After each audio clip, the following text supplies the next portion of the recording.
a new episode of the Leading Yourself podcast. I'm especially excited about today's episode because I get to sit down with someone whose work I recently discovered, and honestly, it couldn't have come in a better time. Like many of you, I've been on a journey of personal growth, doing the inner work, asking the bigger questions, trying to show up as the most authentic version of myself. And at the same time, I've been leading organizational transformation, supporting my team and my organization through change and uncertainty. And I found in this space, right at the intersection of personal development and leadership transformation, I came across Dan Tocchini. He's a transformational leader with over 4 decades of experience in leadership development and organizational change. He's the founder and senior partner at TNG, where he's helped thousands of leaders and teams through bold, authentic approaches to growth and transformation. His work centers in courageous leadership, candid feedback, building high trust, high impact cultures, working with everyone from startups to Fortune 500 companies. Dan, thank you so much for being here. I know this conversation is going to resonate deeply with our listeners, and I can't wait for us to get into it. So, welcome to the podcast. Thank you, Carolina. This is a real honor. I mean, I hope I don't let you down after that introduction. I'm wondering who is this guy? So I'm looking forward to the conversation. Thank you.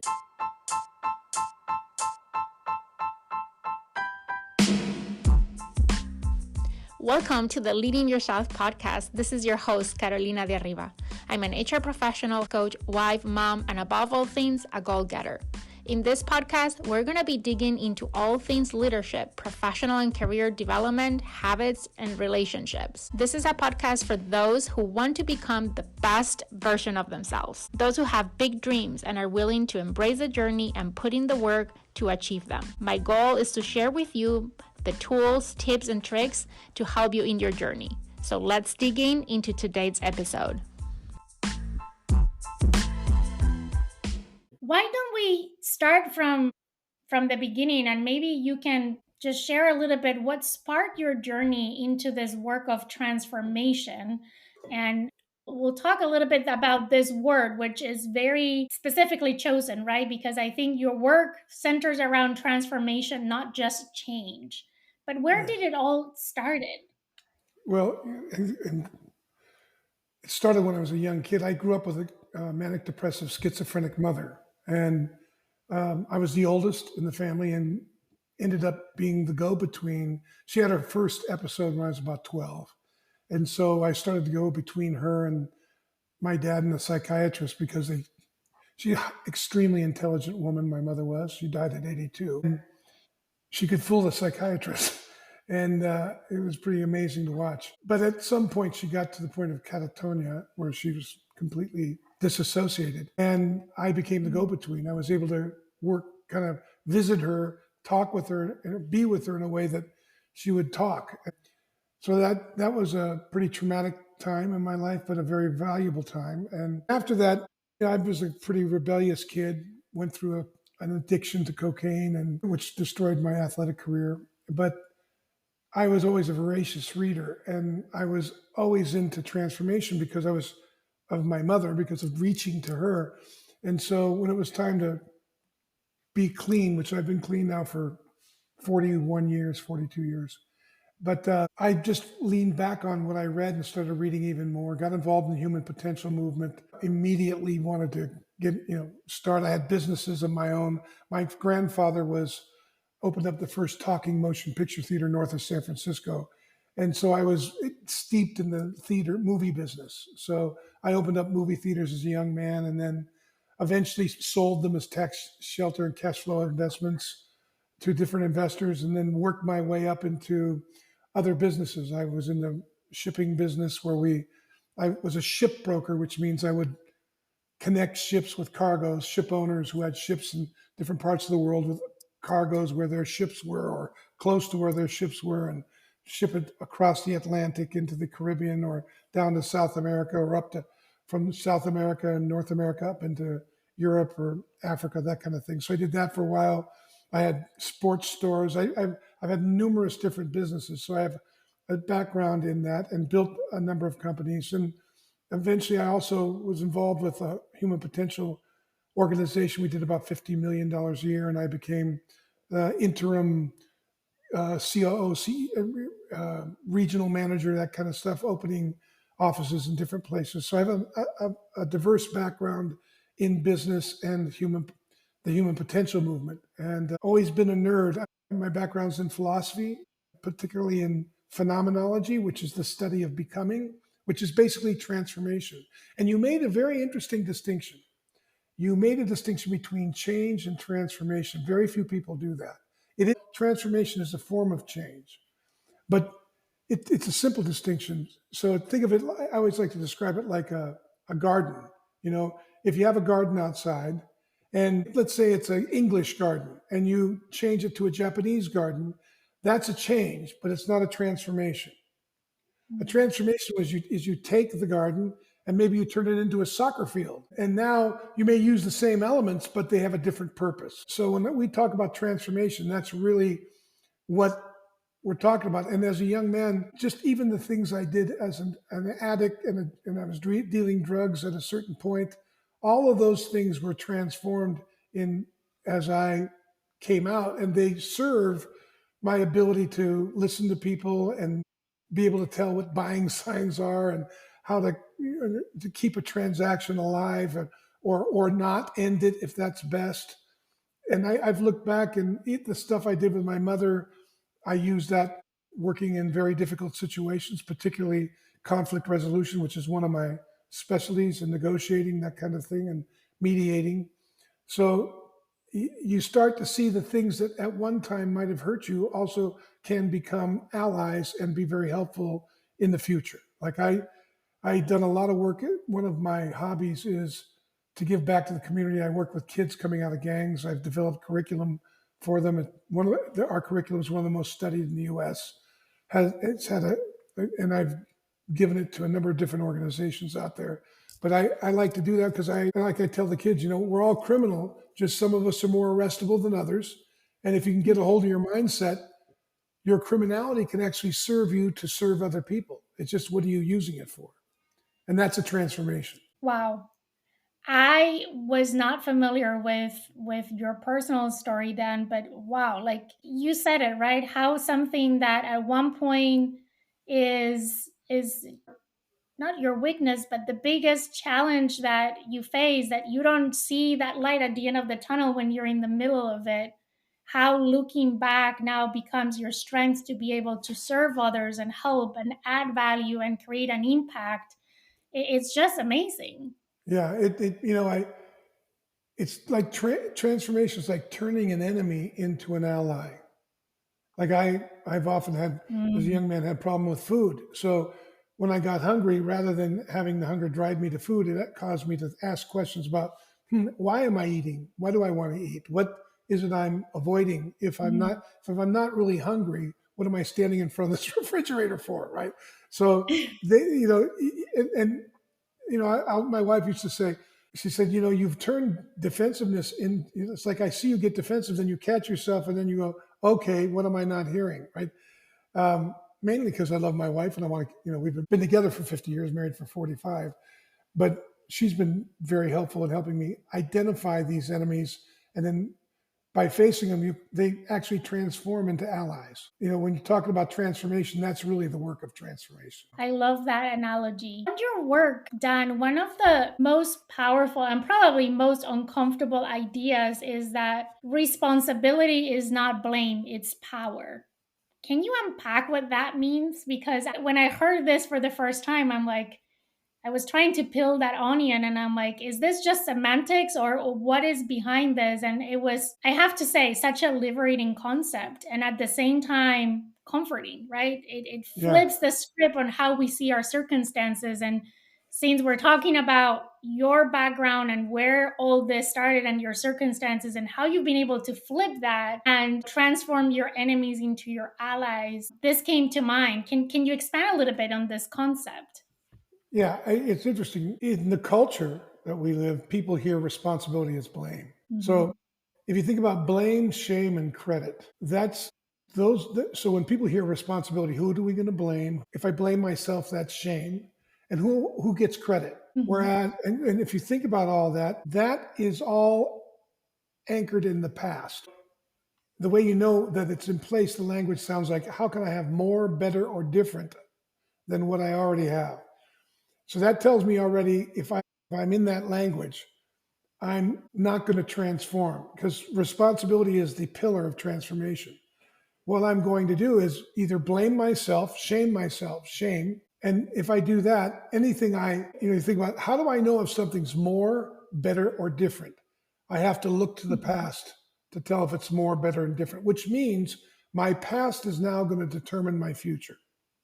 And biologically, that's how our brain works. Mammals look up and say, I got hurt last time I did this, so I'm never going to do this again. What they don't say, an act of freedom, is, wow, I got hurt doing this. I wonder how I contributed to that. I wonder where I was coming from. What was I aiming at?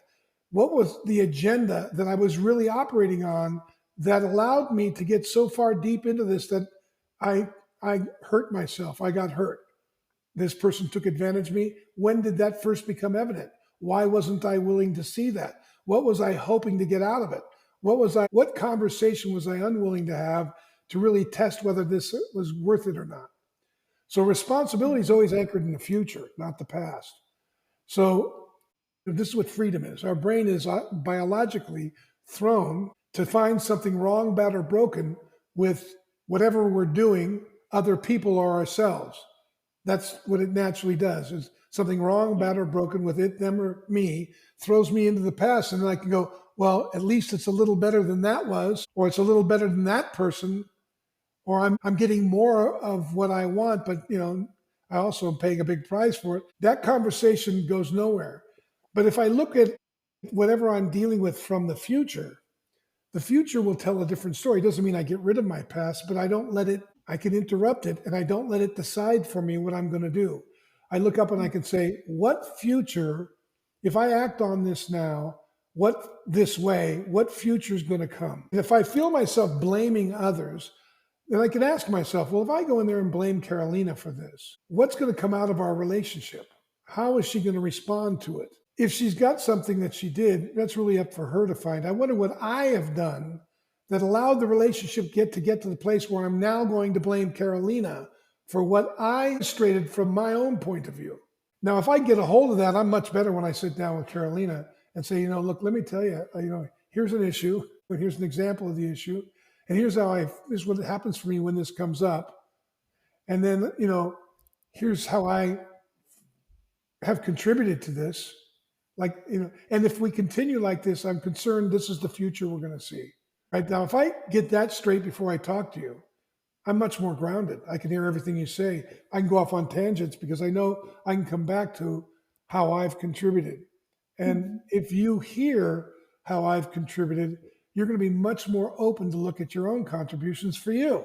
And if you're not, I can pay attention. If you're not willing to do it, then I can ask myself, do I want to go forward in this relationship or do I want to offer a different type of relationship? So I hope that made sense. There's a whole lot of words. Just Yes. yeah, No, that makes a lot of sense. And I think a lot of times we tell ourselves the stories in our head. We make assumptions, we connect dots where they're not dots to connect, and we act from that perception that we have of reality versus just confronting the situation in the way like you describe, where there is a shared responsibility for that future. I yeah, love that. And I think I always say in the corporate world, if we were to use a Pareto rule, 80% of all the problems in organizations are stemmed because either of a problem of communication or mismatch expectations. And I think what you're describing is both of them. Is yeah. we create these stories in our head, we're blaming others, where instead of confronting the Well, situation. yeah, you've actually transcended communication. Now you're talking about thinking because the communication comes out of the thinking. Yes. So my words are results that tell me how I'm thinking. That's why I like to write everything down before, like, we're going to have a hard conversation. I like to write it down because I want to see where I'm blaming you because that's where it's going to be a hook to you. And it's rather than try to understand what's wanted and needed for the future we're committed to, I'll slip into self justification, which will sabotage that future. So I really like to get a hold of that in myself because you know how it gets. I mean, it's easy to get hooked up when somebody isn't, when they're not engaging and you want to blame them. That goes nowhere. It just gets polarized. And you think Yeah. when you're done, it might be uncomfortable, but you never really got to a place where you feel confident. I had a gal ask me one time, she was involved with an organization that was pretty abusive, right? And she got really offended with me because I asked her, I said, well, what do you think you were getting out of it? She's, well, are you saying I'm to blame? I said, no, I didn't say that. That's what you made up. What I asked was, what are you getting out of it? Well, it sounds like you're blaming me. I said, well, okay, I can see how that sounds that way. But if I wasn't, would you want to know? Well, yes, I would. Why then you'd have to stop proving that I'm trying to blame you and consider that you might have been getting something out of it if it was going on for this long and you were abused, abused verbally. They didn't recognize you. They didn't make space for you. They took your work and put their name on it, whatever it was. Ask yourself, why didn't you say something the first time? What was it you thought you were going to get out of not saying it? Because that's what you were getting out of it. Maybe it was just to be So accepted. profound. And she started considering it. And that's a short version of the conversation, but she was courageous. She was really got down in it, and it was amazing to see her countenance change and her excitement she felt no possibility, and all of a sudden she felt excited now about engaging the conversation again with her manager because she could see new possibility. As soon as somebody could see new possibility, as soon as they see a She new way to shifted get from a victim mode to a responsibility mode. That's right, from victim to responsible. And the minute I externalize something, I'm a victim. It was the circumstance, it was the weather, it was you, it was what somebody said to me, Right. it was my past. Yes.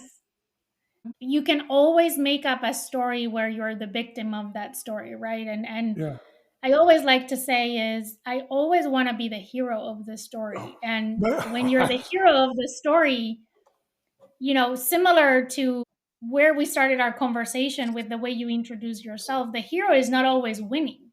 No. There's actually drama in the journey of the hero, right? There Yeah. is the falling and the getting back up and the learning through the journey and the growing through the journey. And I always, whenever I'm coaching or mentoring someone, I always like to see, okay, what role are we playing in this story?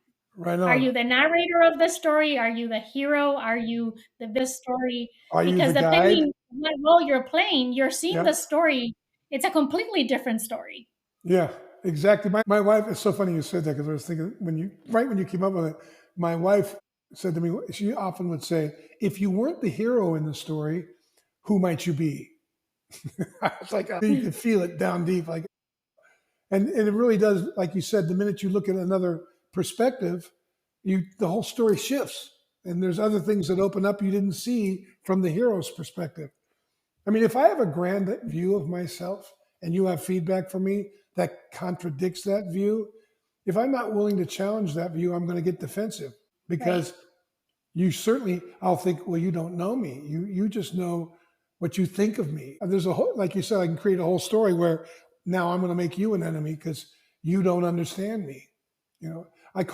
We have a way in our organization, we call that being precious about your identity. I love that. I want to get to another phrase that I heard through your work that it really resonated with me. There's one phrase that you say, tell the truth and take new ground. What Yes. truth do you think people most avoid? Well, you've hit one, which is being the hero in their story. I think that's one of the primary ones. I can't see myself other than the hero or the good guy. That's one big one. Another one is the unwillingness to have very difficult conversations. Like if the conversation that I need to have with you puts at stake what I get from you, it is now a difficult conversation. And of course, there are all kinds of ways of seeing that. Like I may frame that in my mind as I don't want to upset Carolina. She's such a sensitive person. And, but what's really true is hell, Carolina does a lot around here. And if she goes, I'm going to get stuck with a lot more work than I planned on. I don't want that again. Right. Or she's a top producer. So what? She's a bit of a special case and she gets off. Everybody else has to work around her, etc. At least she's producing. And if I have this hard conversation, it may affect her production. She may want to go somewhere else. So I don't want to have the conversation. And I would say that's probably those two work together where I have an unrealistic view of myself and I don't want to hear anything that might contradict that. And the other thing is I don't want to lose what I'm getting from you, but I frame that in I'm just being good to you. I want to be a sensitive, kind person. I don't want to be a dictator or whatever. Like it goes from passive to aggressive in my mind, right? And so because I I don't can want to do it, relate with that so much, it Dan. happens. I've been in that situation before, and I think, yeah, you in your mind making that small shift seems like this big shift. Oh, now I'm being too aggressive, right, with the other person. But I also, from experience, know that if you don't make that shift, you're only making the problem bigger and bigger and bigger over time. Well, and that's where self control comes in. When people think of self control, I don't think the people I've talked to don't tend to think of it in its most subtlest forms, which is I have something hard to say to you. I also have something to learn from you in this conversation. I can say the thing that's hard and still care for you. In other words, my tone doesn't have to be punitive. But because I may be so afraid of what's happening that even though I don't actually come out and blame you, my tone blames you, right? And I'm all worked up rather than, look, this isn't working for me. Maybe I misunderstand it, but we need to have this conversation because if it continues, I'm concerned about the future that's coming. And I think that's a big deal. And I think that courage is misunderstood. I don't think people think of courage in a very dynamic way. Like I think of courage like a trade-off. Like, wow, when I see that the immediate comfort of not having this conversation is going to cost me the future that I really long for, like in very vivid detail, I call it, if I can create a parade of horribles about the future that's coming, and I can compare that to the momentary relief of not having the conversation, well, the fear of that future overrides the relief of the moment, and I now have courage, right? That's what I believe courage truly comes from. I think people who make really courageous decisions do it because they get that it's going to be far more painful if they don't stand in that way than if they do. Yes, I think that is so true. And even in the smallest things, if you get yourself to visualize that most terriblest scenario outcome in the future, that tends to be the motivation to have those 30 seconds of courage to send the email, to say the thing, to do whatever that is, right? Is Yeah. because in your mind you had this vision, like a movie playing, of if I don't, this is going to end up in a really, really bad place. And rather suffer the pain of expressing that than living with the consequence of not doing it. Yeah. And I found that if you explain that to somebody about why you're persisting to have the conversation, about your concerns for the future, they tend to feel honored because they get you're respecting the relationship and you'd rather get it clear now than later. Like my grandfather used to say, I nodi vengono alla pettinarsi. And it means, in Italian, it means the knots come through the comb. So why not catch them when they're small? You lose a lot of hair if you wait too long. Totally. So, Dan, a lot of the people that listen to the podcast, they are people who are navigating maybe career shifts or leadership growth or personal reinvention. So, I want to move on to a part of your work around identity, because I think this is probably a very powerful part of the work that you do that will resonate with a lot of our listeners. And you talk about something you call identity patterning. Is that the word? Patterning. Identity patterning. Yes. Can you explain what that means and how it shows up in our everyday choices? Well, so like before, if I see myself as a good person, like, look, there's a a couple of identities. There's, am I a good person? Am I a competent person? Am I a dependable person? And if I'm in an identity like I'm a good person or I'm a competent person, let's say I'm a competent person and you come along and your competencies happen to complement mine. You're competent where I tend not to be competent. And you point out my where I'm not competent, I will probably react defensively, maybe even attack you and catch you off guard like, whoa, what's up? I just pointing out what isn't working for you. Maybe you'd want, if I'm not, if I'm aware of that pattern, then I can catch it.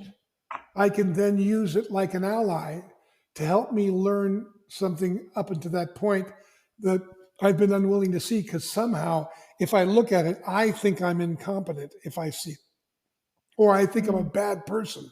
I think the biggest one, said that, you mentioned it earlier, but if somebody thinks they're a good person and they're being slimy or backhanded or underhanded, or, and there's a number of ways of doing it. I think of it, I remember one guy, I was talking to him about something he was doing in the corporation, and it was underhanded. It was the way he was handling his expense reports, and he would put personal expenses on there and then come back and pay the company back for them. But he was floating the company money, and it was interesting because when I brought it up to him, he said, "Were you saying I'm a thief?" And I said, "No, I never said that. That's what you heard." What I'm pointing out is that I'm asking you, do you think if you were running this company, would you want your employees doing what you're doing? Well, you're just telling me that I'm a bad person. I said, no, no, I'm not. I'm telling you that you're making shortcuts that could ultimately undermine your credibility here. That's what I'm telling you. Now, if you want to hear it as a bad person, what do you think the purpose of that would be? I mean, if you made me your enemy because I saw this and pointed it out, what do you think would occur? And he said, well, I'd probably do whatever I could to make you look like the bad person. I said, yeah, that's one thing. Can you think of two others?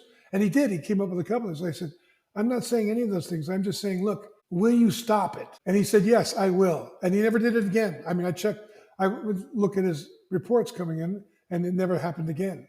But, that could have been, if I didn't catch it at that level, who knows what would happen in the future and how much it would have cost the company, and more importantly, how it would have damaged this guy's credibility going forward. But I think catching those things and having them when they're small, it's a lot easier to talk about. And being aware of, like when he came back with the accusations, it was like, okay, because I understood how he saw himself. So it wasn't like a personal statement. I could listen to what he said.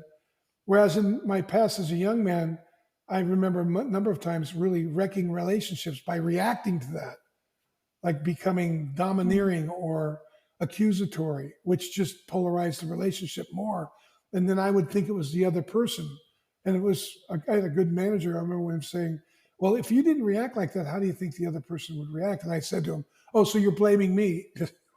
Same thing, right? And he said, no, I'm not. I'm just asking you to consider what might be possible if you chose to listen to him Yeah. and not react like that.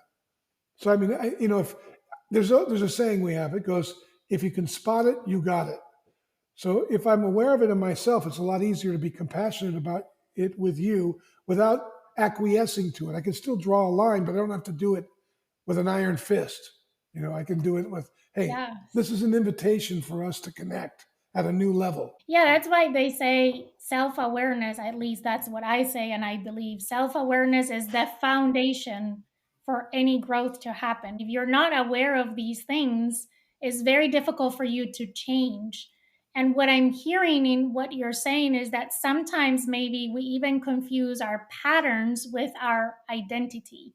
Right And on. we believe that our patterns are our identity, but we actually have the power of interrupting those patterns to really live up to our true identity, which is not our patterns. Yeah. Yeah. And you're going to have to die to be born again. If you're going to transform, you're probably going to navigate a number of deaths. I have, and I've shared some of them here.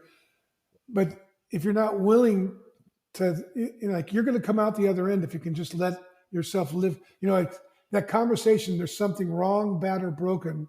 with it, them, or me.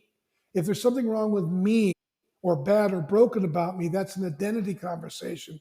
And I'm not going to want to see it. The minute I think there's something wrong, bad, or broken, I either want to fix it or get away from it if I don't think I can fix it. So if I find myself repeating a pattern and I think that that pattern's wrong, bad, or broken, I'm going to be in despair because I can't change it. But what if I didn't have to change it? What if I could just learn what it's telling me about how I'm relating to what's going on and use that as an invitation to shift to another way of viewing the situation, not myself? And That is that's so been, powerful.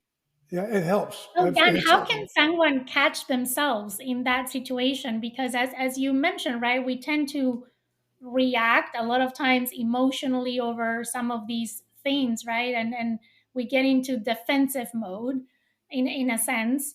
How can you catch yourself when those patterns start to emerge? What are a couple of tips that you can share with us?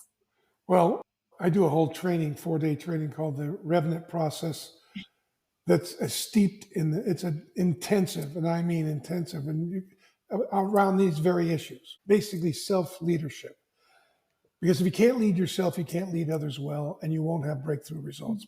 But one of the things is, how often do you check your own thoughts? Like that, this is an internal work. And I've had so many people say, I'm not going to pick my belly button. Nobody's doing that. I'm talking about an internal work about a future that you care for. If I care about a future, like I love my wife, and when my wife found out I was dealing drugs and doing things that could potentially kill me and hurt the family, she was very clear about what she was willing and not willing to do. And she said to me, I love you. My son was just a year old. He's now 42. And I want you to be my Danny's father, but I can no longer go along with this. I have to admit that at some level I've noticed it and not said anything about it. And it's not going to be good for you. It's not good for me. And it's certainly not good for Danny. I want you to be his father, no one else. You need to really consider this, because if you're not willing to shift, I'm out.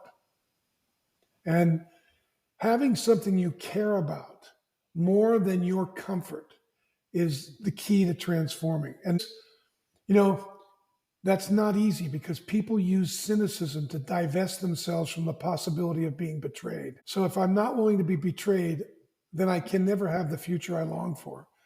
It's like Kierkegaard said. Kierkegaard is a philosopher. He said, there are many forms of despair, but the one that's most pernicious to man is the despair that doesn't know itself as despair. And that's the despair that's tolerable, and people call that happiness. So that's what he's saying, that most people will settle for what's tolerable and give up their dreams rather than the pursuit of something that they're passionate for and willing, that passion will carry them through failures, will strengthen them. They'll learn in the failure, because what's driving them is that future, not their identity. And that's a big deal, man. That's a big discipline. It takes work. And that's why I developed the revenant process, because we have managers, leaders from companies come in there, and we'll do this 4-day intensive. And the whole idea is about getting a hold of, becoming aware of, and getting a hold of the conversations that drive you. Because a lot of the conversations that hurt you are your strengths overplayed. And if you could learn that it's a strength overplayed, you can then start to investigate other ways to deal with these blind spots when they come up, rather than pressing harder on the strength that might be producing the blind spot.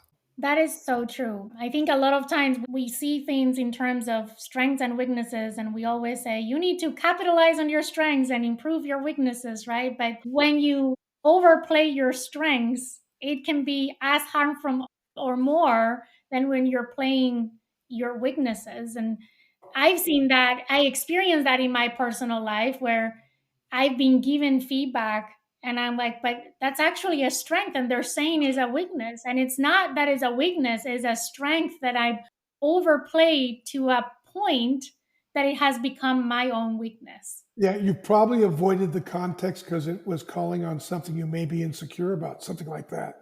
I know my grandfather, when I was a young boy, I fixed, do yards, make them green.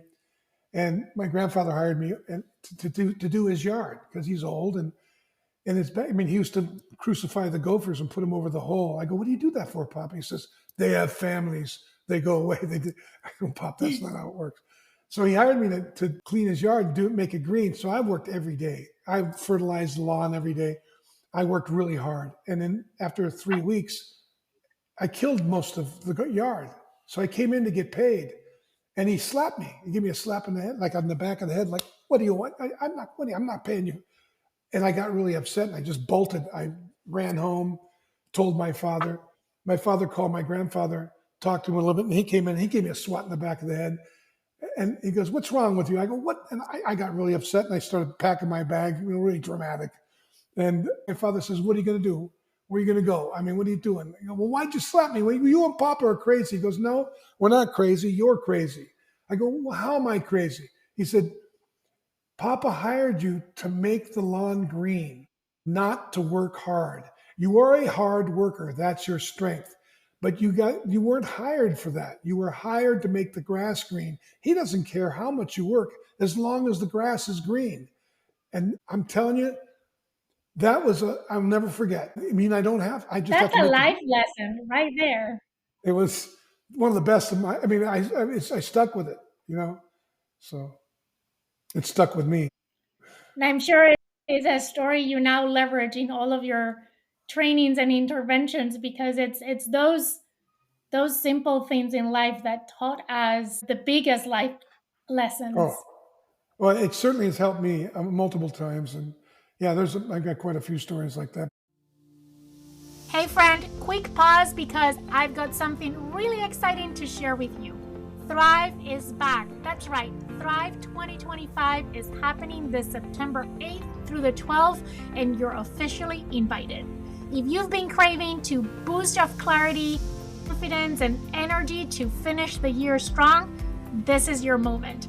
Thrive started as a way to celebrate my birthday during the pandemic, and now it's become a tradition. 5 days of powerful conversations, inspirations, and real tools to help you elevate every area of your life. That's our theme this year, Elevate, because you're not here to play small. We've got an incredible lineup of speakers, and yes, I'll be teaching too, and you can join for just $1. Yes, $1 gives you live access to the 5 days, and we have other ticket options with replays and workbooks and VIP perks. So head to the link on the description of this podcast episode to grab your spot before it fills up. I can't wait to see you at Thrive 2025. When you have good leaders, I mean, I've had some great leaders I've had the privilege of working with and under. And I learned a lot about my own sabotage, how I sabotage myself and the ways I think that get me in trouble. And, I think the more you do that, and I think it's a practice that if you don't practice it, it goes away. It's a perishable skill. So it requires exercise, and it's good to surround yourself with people who want to play the same game. That is so critical. And I think for me, along my life, it's always your environment is so critical. And part of your environment is the people you surround yourself with, like-minded people, people that are better than you. I always say, if you're the smartest person in the room, you're in the wrong room. You always want to surround with people that are challenging you, that set high standards for you, that hold you accountable to those standards. That's how you actually stretch yourself and grow. If you play it in an environment that you're the smartest or the best person in the room, then you're not growing. You're just staying where you are. You're a big fish in a small pond. Yeah. And you know what happens to a fish in a pond? It only gets as big as like a goldfish. If it's a small pond, it only gets big enough to accommodate that pond. But you throw it in a large pond, it gets bigger, but it has to risk getting eaten like that. Yeah. So I know I'm enjoying this conversation so much, and I don't want to close out without touching on one point that I had on the list of things that I wanted to talk to you about, and that is relationships, because you have a book called Ask the Art of Relationships. And I wanted to ask you a question about this. It's what gets on the way from your experience in coaching so many people and working on this book on the way of authentic relationships. Talking about community, that I think it's a perfect segue into relationships. Well, I love my wife and my children for who they are. Do I love what they give me? Yes. But if I get into a relationship because you fill my need, it's probably it's going to become codependent because Mm, eventually you're not going to be able to fulfill my needs. But if I love you for you, if I love to see you smile, if I love to see you do well, if I love to see you healthy, then I'm willing to suffer for your well-being. It's actually rewarding. I can't. It's at the core of all my work because a lot of people think love is you completely. No, love is I love you and your well-being. And if being away from me or only seeing me once in a while or only seeing me in these terms is good for you, or if I think I've got to say things that are tough to you, even though it risks what I get from you, that to me that's a sin, or I miss the mark if I acquiesce and don't say what I think I see would hurt you because I don't want to lose your affection. And that doesn't mean mm, I have to use it like a hammer, but in fact, you should see how much it means to me when I speak to you. And if I'm afraid of losing you, I think then you get how much it means to me that you're in my life. However, if what you're doing isn't working for you, I I'm a sellout if I don't say something. I'm not your friend. I'm just an mm, accomplice. And when I work with kids coming out of prison, I make this distinction that look, most of the people in your gang are accomplices. And they're like, what? Yeah, they're there to help you commit crime. How many of them come see you in prison? Usually none. Who comes sees you in prison? Your mother, your sister, your brother, your father, your uncle. Those are your friends, right? Because they love you, not just what you give them, not just your performance. And I think to me, that's the one thing I've worked hard to impart to my children. And when I work with leaders, I believe that all action comes out of a relationship. So if the relationship's not right, eventually the action is going to sabotage the future. And relationships are dynamic, so it's a constant correction and adjustment. And I'm adjusting me, not you. I'm adjusting me and I'm noticing my impact on you. And mm. it's burned in my soul because I've made so many mistakes in this domain. And I've lost good relationships out of my own selfishness. And I still love the people, but I can understand why they would not want to reaffiliate or reconnect with me just because of how I was when I was with them. And so I like to keep that in my soul because that wound keeps me fresh for you, if that makes sense.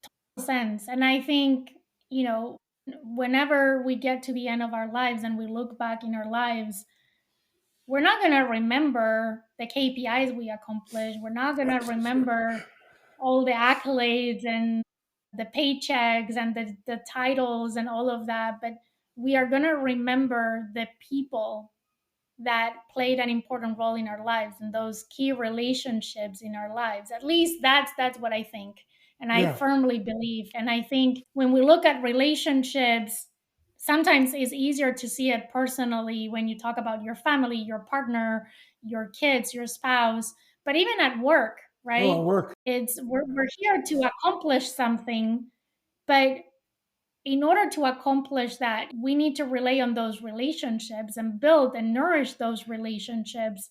And even when I look at past jobs, again, what I remember is the people I got to learn from, the Yeah. people I got to support and develop. That's what really stays with you over time, not so much the accomplishments and the numbers Oh, and the figures and all of that stuff. I have a dear friend who's dead now, and we worked together in this transformational company, big business, and he was phenomenal.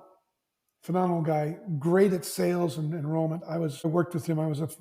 We both ran a division of this company, and he got hooked up in alcohol pretty badly, and it got really sloppy. He went to rehab, but we had a big meeting, a company meeting, and the CEO was they were going to fire him, and I'll never forget, I stood up and I said, if you fire him, I'm leaving. Because this guy's given more to this company than anybody sitting at this table. And he helped me become, at the time, I was the number one producer. And without him, I wouldn't have gotten here. And I don't care what, I don't want to stay here. Because what we're about is supporting people. I think we ought to help him come through this thing. And then if afterwards he doesn't make the cut, we cut him. But until then, we ought to stand with him. And the CEO did it. And years later, 10 years later, I get a call and he says, hey, Dan, I'm out here running a company in China. I want you to come out. I'll pay you $25,000 for a week. I'll fly out, bring your wife. I get out there, he has me do 2 hours of meetings and he pays me $25,000. And he flew me out first class and my wife. I took him aside. I said, what are you doing, man? This is not a good business decision. He said, bullshit. What you did for me back there with that company, I never forgot it. And now I'm in a place where I can do this and justify it.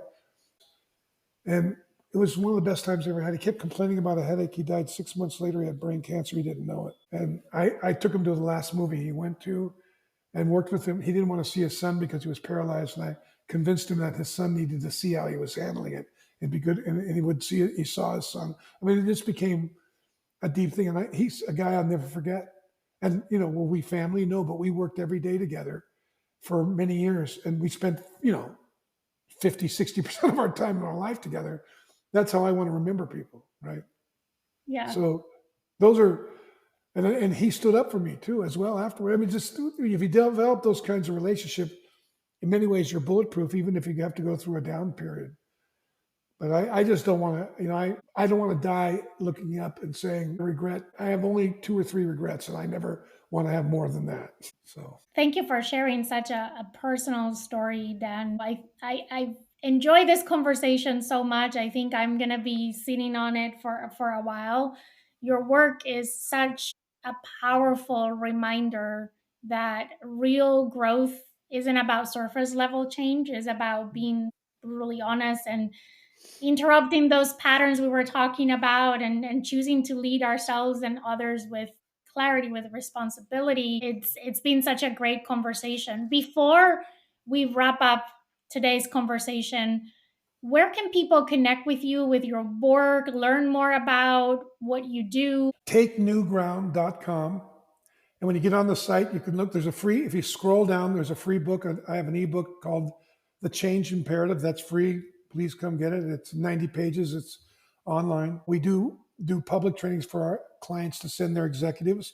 One of them is the Revenant process, which is the 4-day leadership intensive.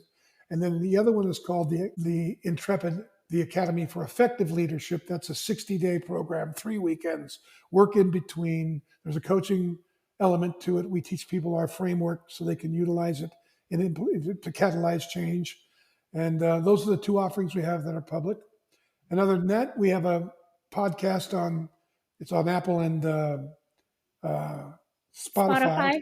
Yeah, it's called the Naked Leadership Podcast. We stopped doing it about 2 years ago, but people are still hitting it. There's about 200 episodes. We did it for 5 years, and we moved on to do some other things, so we decided to stop doing that.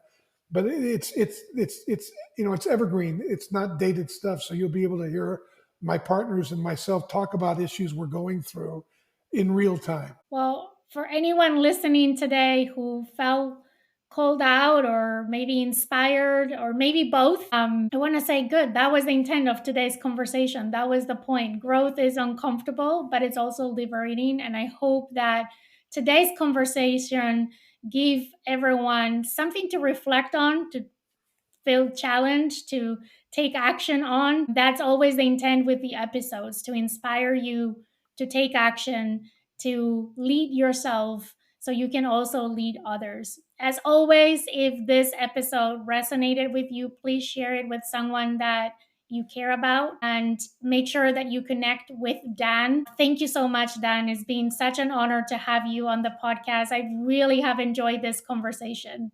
Thank you, Carolina. So have I. It's mutual. Thank you.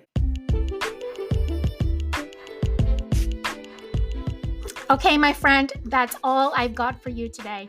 But before you go, 2 quick reminders. Number 1, if we're not already friends on Instagram, let's get connected. You can find me as Leading Yourself Podcast. Number 2, make sure you're subscribed to the podcast so you never miss an episode. Thank you so much for joining me today. I am incredibly grateful that you're in this journey with me. I want to leave you with one last thought. I want to remind you that you're destined for more and that every step that you take brings you closer to becoming that best version of yourself. Embrace each day as a chance to learn, grow, and chase your dreams. The world needs you to shine brightly, so go out and show up fully and authentically. Take care, and I'll see you next time.